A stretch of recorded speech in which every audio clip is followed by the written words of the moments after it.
5 seconds. Get ready. I can never resist a call from an educational institution because I have been associated with such institutions throughout and have always taken a keen interest in education. I was therefore happy to accept your invitation. It is a pleasure to be in your midst and to confer degrees on many of the students assembled here. You are fortunate indeed to receive education in the Kanya Mahavidyalaya, for this institution occupies an important place in this state and has made a remarkable contribution to the advancement of our women.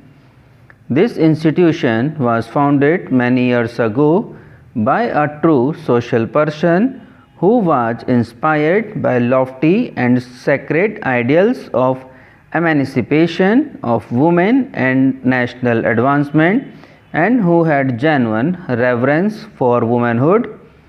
We have in our country two types of educational institutions: those established by our English rulers for the achievement of their own ends, and those funded independently by patriots and nationalists with a view to reviving our civilization and rebuilding our cultural traditions. The Kanya Mahavidyalaya was founded many years ago in pursuance of these sacred ideals, and those of you who are entering life after having completed your education in such an institution are really fortunate. You have obtained this higher degree, of course, but to have done so from this institution should also be a treasure of your life which must add to your laurels. Those of you who have received their degrees are now stepping out of the limited sphere of the Gurukul into the vast arena of life, arena of activity and struggle. You have on your shoulders heavy responsibilities, but I am confident that your experience and education will enable you to bear them with grace. So far you were students, now you will lead a practical life, and you have to march ahead in the face of multifarious problems.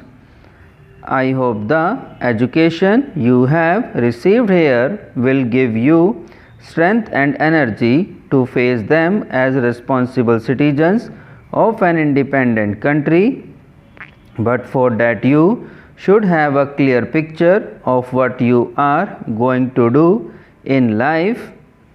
I believe you all know that women occupied a position of great importance and dignity in ancient India, that they played an enviable role in domestic and social life and made a splendid contribution to an all-round development of society by virtue of their ingenuity, intellect and sacrifice. I am saying all this to bring home to you that the woman is an incarnation of divinity, a sustainer, a creative energy which conduces to the growth and welfare of human society. By virtue of this creative power, you can work in and outside the home for an all-round progress of society. Thus, your responsibility is commensurate with your power. I attach great importance to the education of girls for these and similar reasons. However noble be our ideals and whatever system of government we establish, however liberal and equitable be our economic and social philosophy, we cannot bring lasting peace and prosperity to our country unless the physical and mental makeup of our coming generation has sound foundation.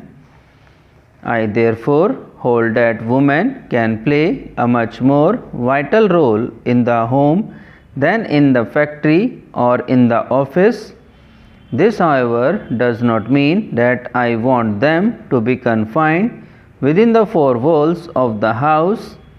Along with their domestic life, they can and should participate successfully in various social activities to which play they are naturally and equally entitled. But real freedom and liberty only mean that the woman employs all her faculties not only for her individual development but also for the total development of the society, leading ultimately to the welfare of humanity at large, wherein it included her individual self also. According to the ancient traditions and lofty ideals of Indian womanhood, you have not only to educate yourself but also to progress thereafter in all directions as the companies of man. After freedom, now you have also to play your part in the work of national reconstruction. This is possible only when we amend our present system of education to suit our purpose. Here also our country is faced with conflicting ideologies. The modern reformists, those who style themselves as progressivist,